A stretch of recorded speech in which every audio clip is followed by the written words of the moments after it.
So if we support these children, for now they are hungry, but if they will get education, they will never be hungry again.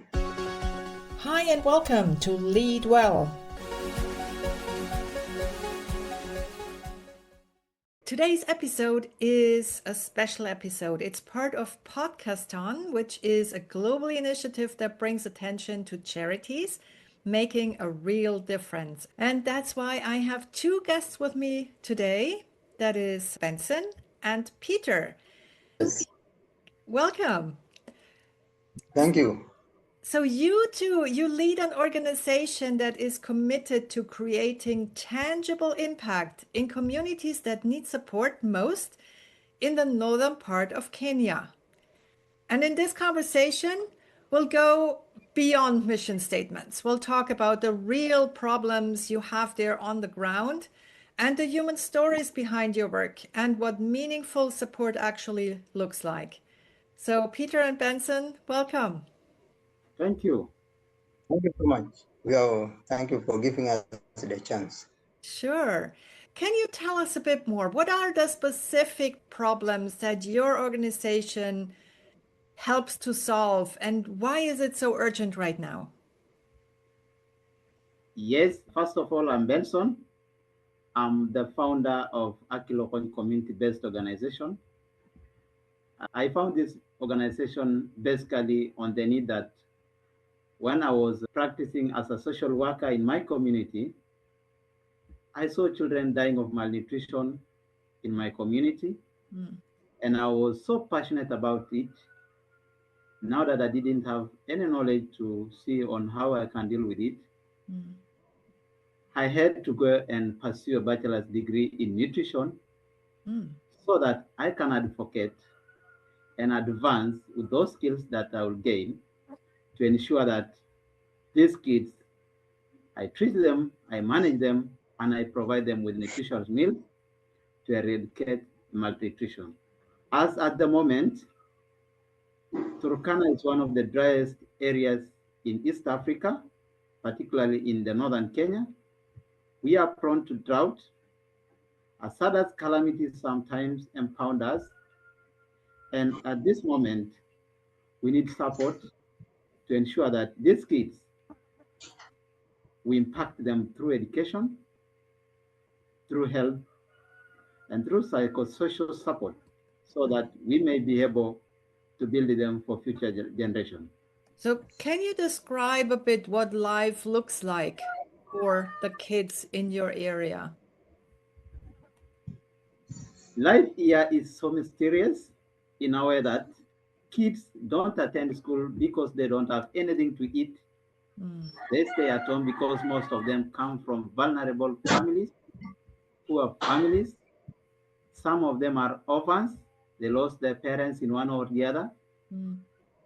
So they face a lot of challenges, like they go hungry, and this makes them not even to attend school. And in such a cases, some of them die due to lack of attention of health because there is no that paramount way of accessing healthcare. Yes. So in that way, they face challenges of hunger, challenges no food, no attention to such healthcare.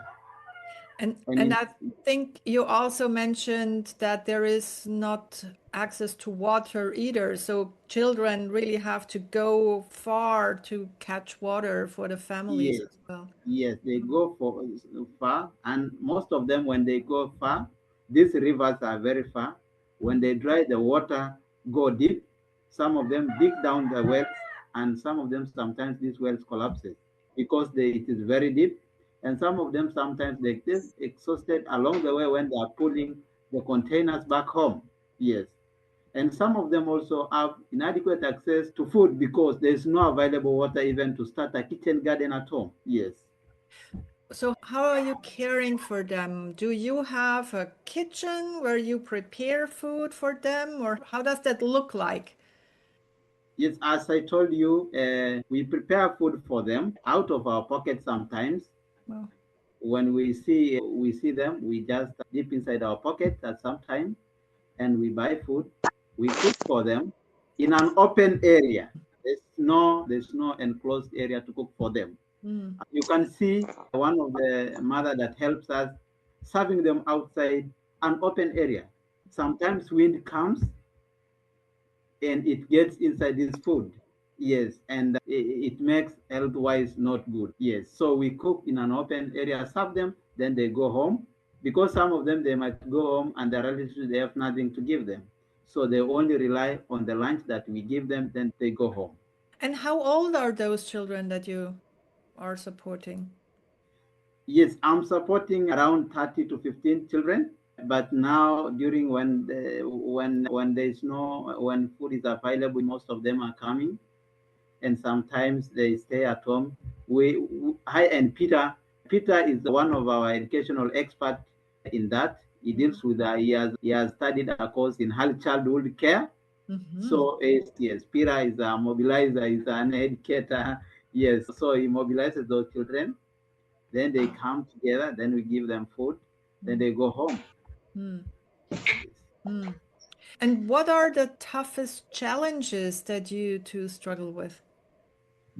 The toughest challenge that we struggle with is lack of food, lack of meals, and anger because of the prone drought. For now, as we speak, trees have started shedding, an indication that there's looming drought in the few coming days. Okay. Yes. Wow. Wow. And how are you supporting this charity that you two have built? So how do you survive? Where do you get the money from? Who are your sponsors? We don't have any sponsor at the moment. I and Peter, the little we have to share with them. Yes. Wow. We don't have any sponsor. We don't have any support from anywhere. That is why, if by God's willing, we will wish to have well-wishers come on board to support these kids, because the future lies with us coming together. Wow. Wow. And how are you motivating yourselves to do that work? It sounds like a really important work, but also very challenging to see the children and then to make sure that you can provide for them. So how are you making sure that you can deal with this situation as well? Yes, as much as I've said, the heart of our organization is every child matters.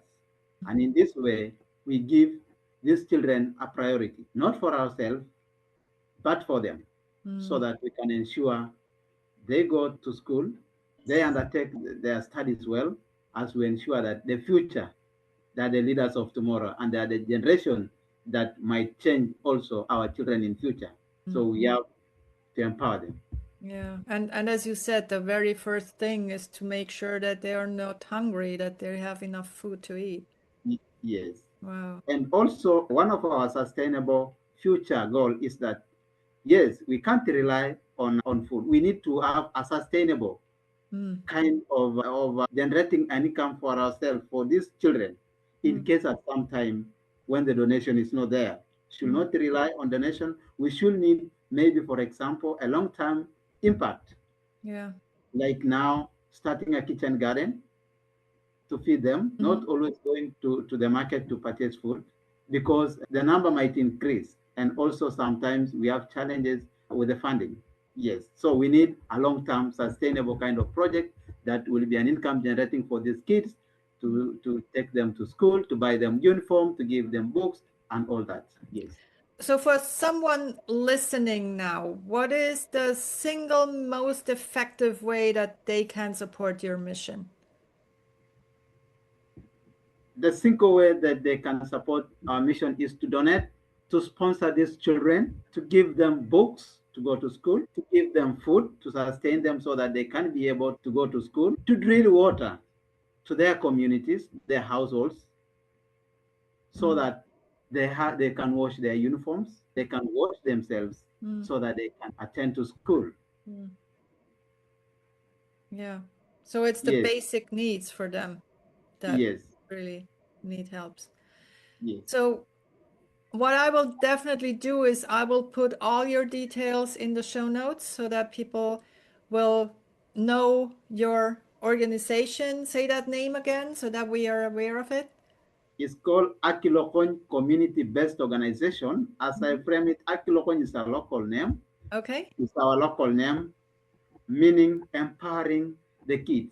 Wow. In quote, every child matters. Wow. That's wonderful.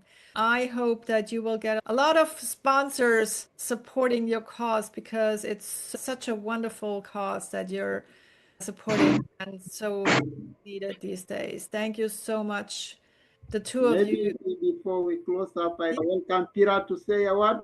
Sure. Yes. Yeah, it is good also to share the meeting or to contribute. Children, they are really in need. And Turkana, it is the most semi-arid county in Kenya. The temperatures are very much hot, ranging from 40 to 50 right now. So the most vulnerable or the most affected are these young children, which we are preparing them to be the leaders of tomorrow. These children, they have nowhere to sleep. They cannot access the 3 meals because some of them, they are single mothers, some are orphan, some are just in the street trying to eat on the garbages. Number 2, if they go to school, they have no stationaries, that is books to write on. So they write on the ground. And the most crucial one is food. Some of them sleep at home with empty stomach. Right now, the government has got some challenges in terms of feeding. So if we support these children, for now they are hungry, but if they will get education, they will never be hungry again. Yeah.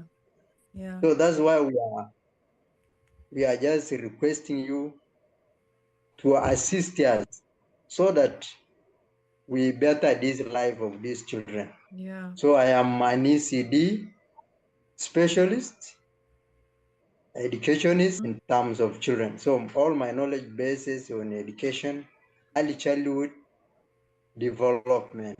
So that's just our cry. God to open ways for you, more doors, more friends. At least you can link us with those people. They can even come and assess us. Then we see how we can help these children. Yeah. Thank you so much. Thank you. Thank you. And I have shared with Benson, I have been sponsoring children in the Ukunda area for many years, also because there I help them to go to school, to get their uniforms and get food. And that's why I'm so personally touched and invested.